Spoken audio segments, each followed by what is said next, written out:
Youth വ്യാജം പ്രസിഡന്റും youth കോൺഗ്രസും ചേർന്ന് കേരളത്തിൽ സംഘപരിവാറിനെ ശക്തമായി എതിർക്കുന്നതിൻ്റെ ഭാഗമായിട്ട് കുറച്ച് പേരിന്ന് BJP മെമ്പർഷിപ്പ് എടുത്തിട്ടുണ്ട്. ഇവിടെ നിന്ന് നമുക്കതിനെ തകർക്കാൻ പറ്റില്ല, അതിനകത്തോട്ട് പോയി ഞങ്ങൾ തകർത്തോളാം എന്നുള്ളതാണ് പുതിയ ആംഗിൾ. യൂത്ത് കോൺഗ്രസ് സംസ്ഥാന സെക്രട്ടറി ആയിരുന്ന ഷൈൻലാൽ MP ആണ് BJP സംസ്ഥാന പ്രസിഡന്റായിട്ടുള്ള രായി മോലാളിയെ നേരിട്ട് ചെന്ന് കണ്ടിട്ട് ഇനി മുതൽ ഞങ്ങൾ യൂത്ത് കോൺഗ്രസിനകത്ത് നിന്ന് സംഘപരിവാറിനെതിരെ പോരാടുന്നില്ല, സംഘപരിവാറിനകത്ത് നിന്നുകൊണ്ട് സംഘപരിവാറിനെതിരെ പോരാടാം എന്ന് അറിയിച്ചതിൻ്റെ അടിസ്ഥാനത്തിൽ അദ്ദേഹത്തിന് മെമ്പർഷിപ്പ് കൊടുത്ത് പാർട്ടിയിലേക്ക് എടുത്തിട്ടുണ്ട്. ഈ ഒരാളാണ് പോയെങ്കിൽ സഹിക്കാമായിരുന്നു. കേരളത്തിൽ നിന്ന് പോയ ലിസ്റ്റുകൾ വേറെയുണ്ട്. എന്തിനേറെ പറയുന്നു, പഴയ രണ്ട് മുഖ്യമന്ത്രിമാരായ AK ആൻ്റണിയുടെയും K കരുണാകരൻ്റെയും മക്കൾക്ക് വരെ പോകാമെങ്കിൽ ഒരു ഷിബുലാലിന് പോയാൽ എന്താ കുഴപ്പം? ഇതാണ് അവിടെ ചെന്ന് നിന്നിട്ട് അദ്ദേഹത്തിൻ്റെ ചോദ്യം. ഇത് കൂടാതെ ഷൈൻലാലിനോടൊപ്പം കുറച്ച് KSUക്കാരും യൂത്തന്മാർ കൂടി പോയിട്ടുണ്ട്.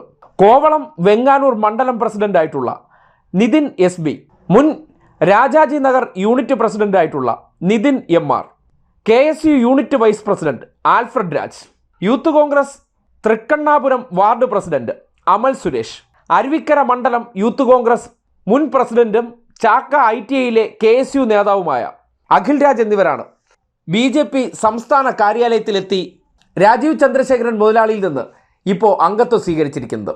നേരത്തെ ശശി തരൂരിനെതിരെ തലസ്ഥാനത്ത് അദ്ദേഹത്തെ തോൽപ്പിക്കാൻ വേണ്ടി സംഘപരിവാറിന് വേണ്ടി കോൺഗ്രസ്സുകാർ തന്നെ റിബലാക്കിയിരുന്ന വ്യക്തിയാണ് ഈ ഷിബിൻലാൽ.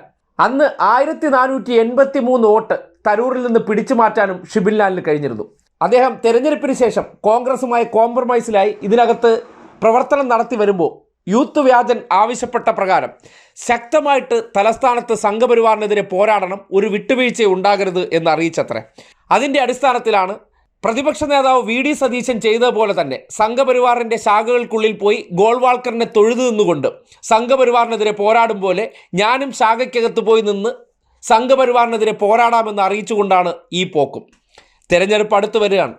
കോൺഗ്രസ്സുകാരെല്ലാം കൂട്ടത്തോടെ സതീശ യൂണിവേഴ്സിറ്റിയിൽ നിന്ന് പരിശീലനം കഴിഞ്ഞ് നേരെ സംഘപരിവാർ ക്യാമ്പുകളിലേക്ക് ഒഴുകുകയാണ്. കോൺഗ്രസ്സുകാർക്ക് ആർക്കും ഇപ്പോൾ തെറി വിളിക്കണ്ട. K കരുണാകരൻ്റെ മകൾ BJPയിലേക്ക് പോയപ്പോൾ അവരുടെ മാതൃത്വത്തെ സംശയിച്ച യൂത്ത് വ്യാജൻ ഇതിനെ സംബന്ധിച്ചിപ്പോൾ ഒരക്ഷരം ഉരിയാടിയിട്ടില്ല. നമ്മുടെ കുടുംബക്കാരുടെ ഒരു വീട്ടിലേക്കല്ലേ പോയത്, അത് കുഴപ്പമില്ല, അത് കുടുംബത്തിനകത്തുള്ള പ്രശ്നം തന്നെ, നമ്മൾ അങ്ങോട്ട് പോകും ഇങ്ങോട്ട് വരും, ഇതൊക്കെ സ്വാഭാവികമല്ലേ. അതിനെന്തിനാണ് നിങ്ങളിപ്പോൾ വാർത്തയാക്കുന്നത്?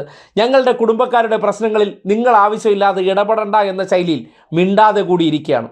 കേരളത്തിൽ ഒരു തെരഞ്ഞെടുപ്പ് ആഗതമായതോടുകൂടി കോൺഗ്രസ്സുകാരെല്ലാം ഭാഗ്യം അന്വേഷിച്ച് ഇവിടെ ഇല്ലെങ്കിൽ അപ്പുറത്ത് ഞങ്ങൾക്ക് ഭാഗ്യമുണ്ടെന്നതിലേക്ക് സംഘപരിവാറിലേക്കുള്ള ഒഴുക്ക് തുടങ്ങി എന്നതിൻ്റെ സൂചന കൂടിയാണിത്.